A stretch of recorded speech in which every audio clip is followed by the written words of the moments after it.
So, Bismillah ar-Rahman ar-Rahim. The topic which I am going to discuss today is the future of progressive thinking in the Hawza. So, let's have a brief outline before I begin my presentation. So, in today's session, you would be expecting in this session a brief outline. I just want to keep my watch as well. So, a brief outline of what we are going to discuss. So, first of all, introduction. The current state of Hawza, because when we want to discuss the progressive thinking, the future state of progressive thinking in the Hawza, I believe it is important to look at the current state as well. Features and characteristics of progressive trends within the current various streams of Hawza. And lastly, we'll be discussing expectations. So let's begin with introduction. So first of all, introduction would be we would be discussing some terms and terminology. So when we say progressive thinking, what do we exactly mean by progressive thinking? So briefly, what I was thinking about progressive thinking, I would like to share my thoughts on this. So critiquing the orthodoxy or what is perceived to be orthodoxy in a scholarly framework while remaining committed to the tradition. So that's what I actually mean when I refer to progressive thinking in today's session. So it is something within the tradition, the change, the yearning of change which is coming should be within the tradition. If it's out of tradition, that's not what I mean by progressive thinking. When we will be discussing Hawza, I mean the religious institutions where rigorous debates are taken, are conducted. In today's term, we would be calling seminaries as well. So I will be changing the word seminary and Hawza quite frequently in this presentation, but actually I mean one and the same, those religious institutions. The larger questions which we would like to focus and try to reflect is about what is the aim and what is the mission of Hawza. What does Hawza aim to contribute? There might be two different ways of thinking. Some might think like, Hawza is a center to produce muballigh. The fundamental duty of Hawza is to train preachers who could go and give sermons, who could solemnize marriages, who could lead prayers and fulfill the religious assisting Muslim communities in their day-to-day lives to conduct their religious ceremonies. So that could be one answer. But the other way of looking about what Hawza aims to contribute is that Hawza wants to participate in wider debates and contribution to larger questions of humanity, of science, of trade and commerce, of ethics, and so on and so forth. So we will have to look what exactly Hawza aims to contribute, and depending upon our answers, whether the Hawza is thinking about producing muballigh or acting as a research sort of institution who wants to contribute and participate in wider debates, our way of looking at Hawza would be different. Based on my experience and what I read and hear from the seminary is that Hawza wants to contribute and be an active participant in the wider debate in what humanity at large is grappling with in 21st century. If you were to look about Shi'i seminaries and Shi'i scholars, you could see from 17th century on in this graph, you see a rise in number of scholars in Shi'i seminaries and in Shi'i intellectual tradition. 17th century is the beginning of Safed period. Except for 18th century slightly, it has always gone upward, and the climax is in the 20th century. So this is what we will have to remember when we discuss about seminary and history of a seminary or Hawza.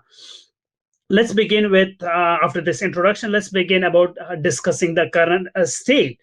When we say about the current state, I would like to emphasize that this presentation would be focusing mainly on Qom. Najaf, I am not qualified to speak about Najaf given my lack of experience. And number two, Najaf does not appear to be that vibrant to me compared to Qom in different disciplines, as we would discuss. So I would mainly be focusing on Qom in this presentation. So when it comes to emerging trends of progressive thinking, we would like to focus on three elements and three dimensions to this topic. Number one, about research institutions. So if we were to look in contemporary Qom, Hawza is not a traditional sort of a place where, old texts of Sheikh Tusi and Allama Hilli are discussed, of 17th century, 7th century after Hijrah. Rather, it's a dynamic sort of environment where some might be surprised. Aristotle and Plato are widely read. When it comes to hermeneutics, Gadamer is critiqued, and the opinions of hermeneutics and the scholars studying hermeneutics are widely discussed and debated. When it comes to different religion, there is a center in Qom affiliated with Hawza and affiliated with Shia Seminary, where they discuss all and different religions. When it comes to the different philosophies, Allama Tabatabai was introduced to Upanishad through some of his students, like Hindu texts. So it's like a dynamic environment where you would find all the debates and all the disciplines are discussed and debated critically.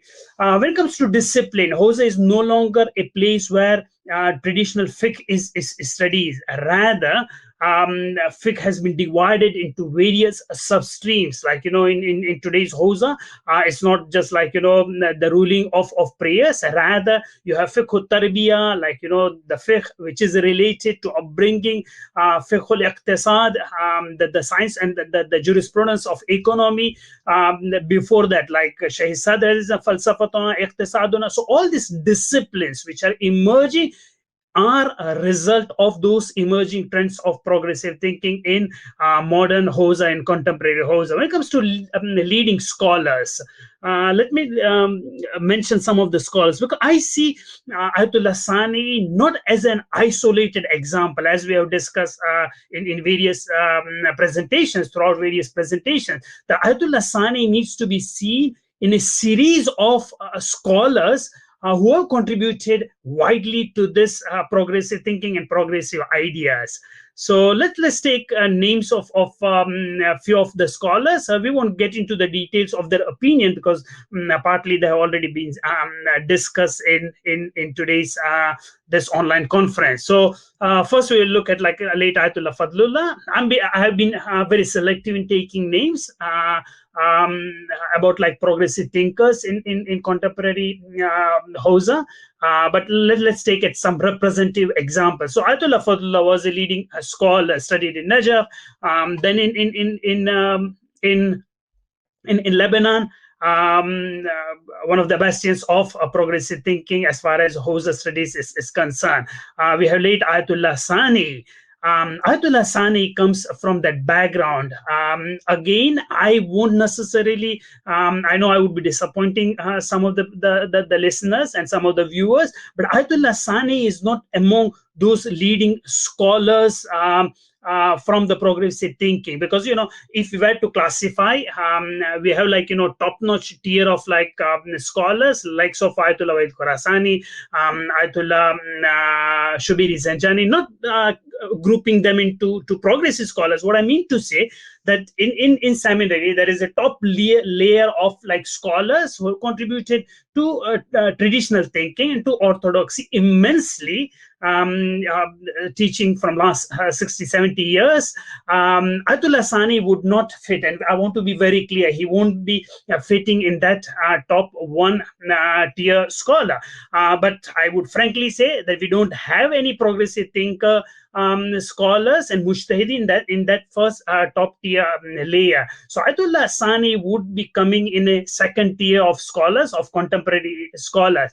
When we say about second tier scholars, again, I want to be very clear, his contribution to progressive thinking has been immense, but comparatively and relatively, likes of Sayyid Kamal Haidari are far wider listened to, and they have like many books, many scholars, and their legacy is profound. So we need to think all the scholars as far as their streams are concerned, they converge at some point of time, which we would like to call it progressive thinking, but their methodologies, their approach might be quite different, and that their popularity and their contribution to progressive thinking, to the discourse of progressive thinking, would be different as well. So I see Ayatullah Saanei as one of these leading scholars, as opposed to the main leading scholar.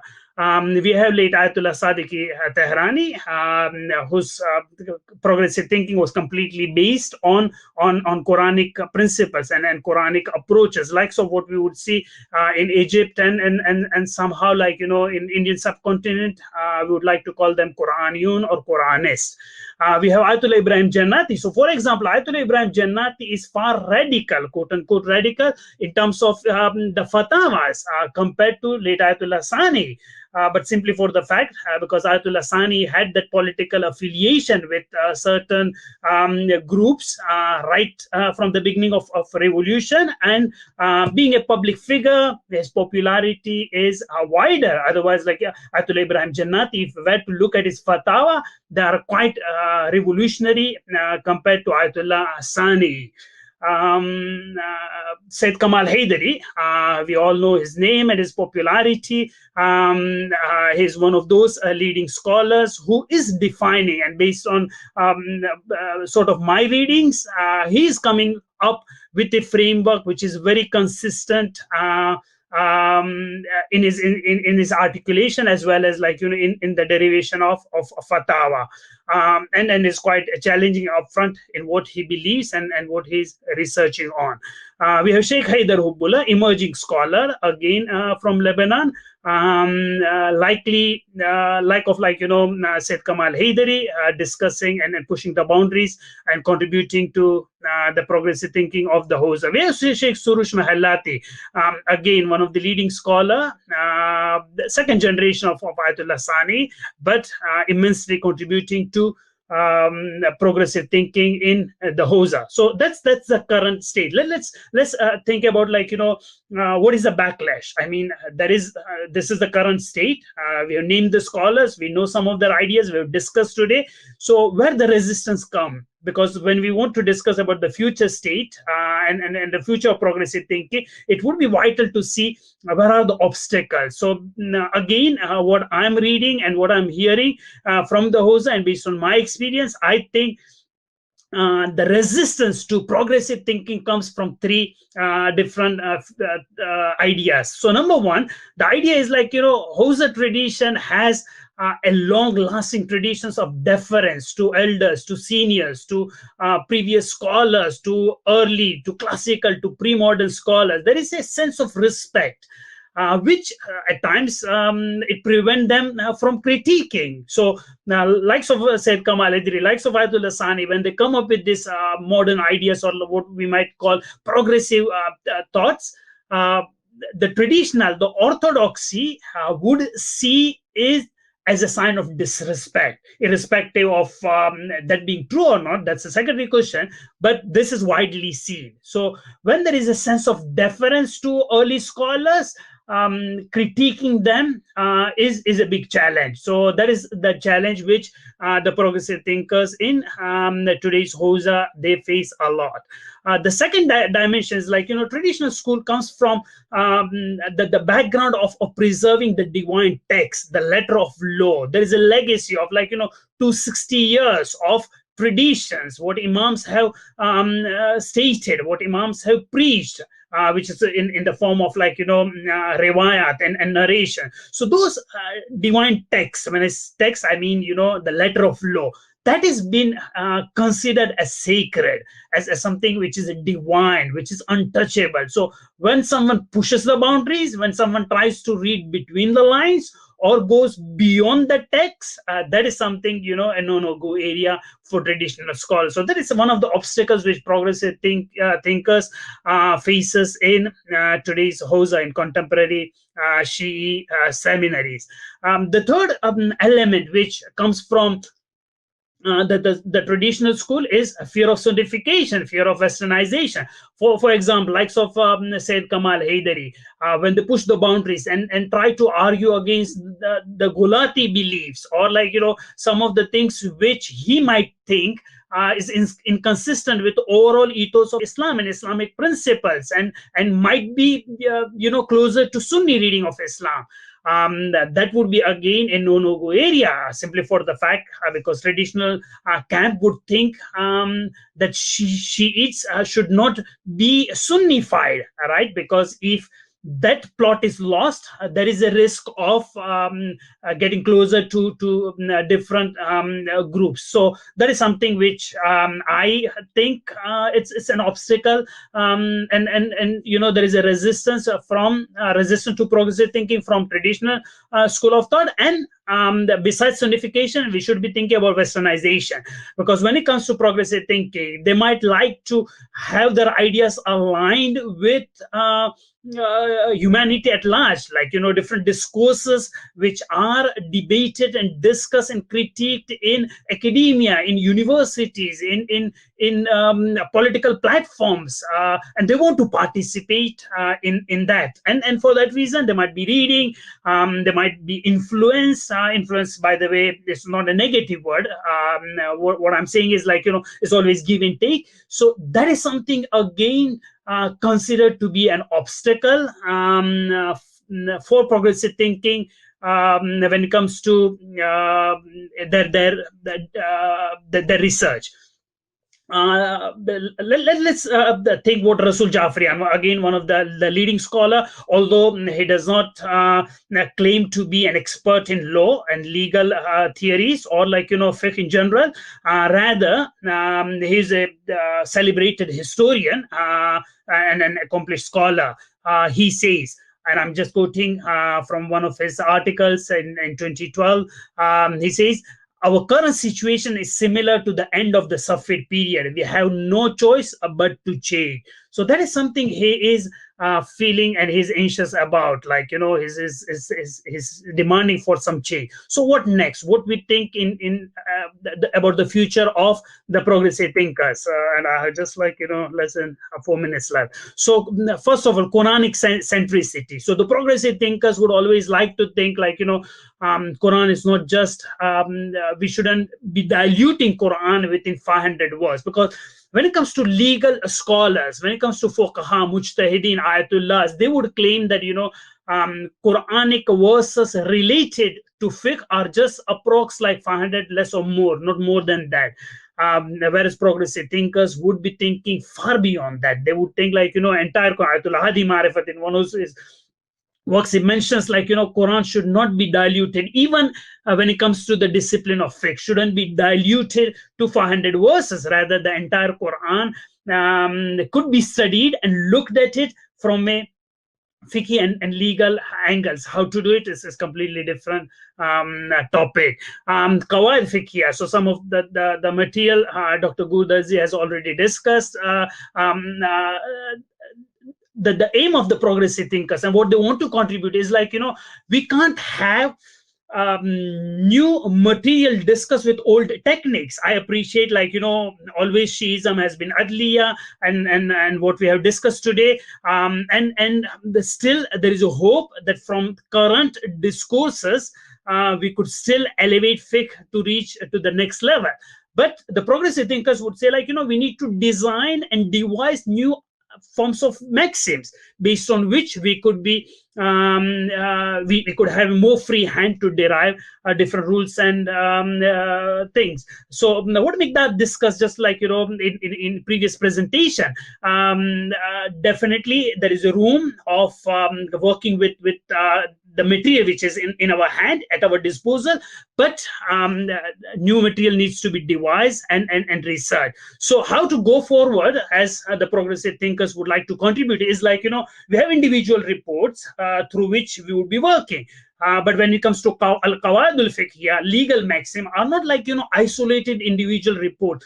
Fiqh cannot be built on those one or two riwayat in different parts of various books. Rather, fiqh needs to be thought through in a pattern of principle-based derivation. When I say principle-based derivation, I mean like, in the form of al-qawaid al-fiqhiyya. So the current qawaid fiqhiyya which we have at our disposal are limited. We need to think far beyond those. So some of the ideas which we have discussed, like, the principle of justice, the principle of karamat, the dignity of human beings, principle of equality, equity. So all these things are like, each and every material needs to be discussed and widely debated. But see, these are the principles which the progressive thinkers would like to contribute to the discourse as far as progressive thinking is concerned. New interpretive tools. So it's not just like, al-qawaid al-fiqh, or you devise legal maxims. Rather, the legal theory, the jurisprudence, the principles of jurisprudence needs to be revised and redefined as well. So those tools and techniques needs to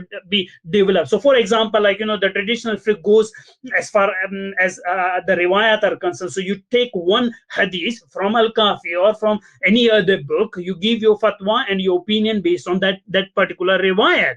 Whereas, like, progressive thinkers would say, like, the hujjiyah of al-khabar al-wahid, the probative force of or like authority of these reports, singular reports, should not be taken seriously when it comes to make decisions which is going to have far-reaching impact on the different things, on inheritance, or like, the life of an individual, or purity or impurity of human beings, right? Or like, global issues. I'm sorry to interrupt. Could you please wrap up soon so we can have some questions and answers? Sure. Integrating fiqh with other disciplines, that is something which progressive thinkers would like to contribute in their discourses as well. So what are the expectations as far as those tools and techniques we already discussed, but other expectations which progressive thinkers would have, and what we see the future of progressive thinking in the Hawza? Critics should be welcome, because that is something progressive thinkers are nervous about. Second thing, Hawza needs to be defined, whether it's a preaching center or a center which wants to contribute to larger debates. Akhbarism and akhbari attitude. Although the traditional school might appear as an usuli trend or usuli sort of school, but progressive thinkers have their critiques on the traditional camps being more inclined towards akhbarism or akhbari attitude. At times in fiqh, you might see usuli approach, but when it comes to kalam or like, other discourses, the trend is more of an akhbari nature. Translations, engagement with universities, both within Iran and in other places, both in East and West, that is something needs to be done. That belongs one of the expectations of progressive thinking. And lastly, about political freedom, touching upon subjects which are politically considered to be untouchable areas, needs to be made free as well. So these are like, some of the debates and some of the expectations of progressive thinking which I have been reading. Thank you.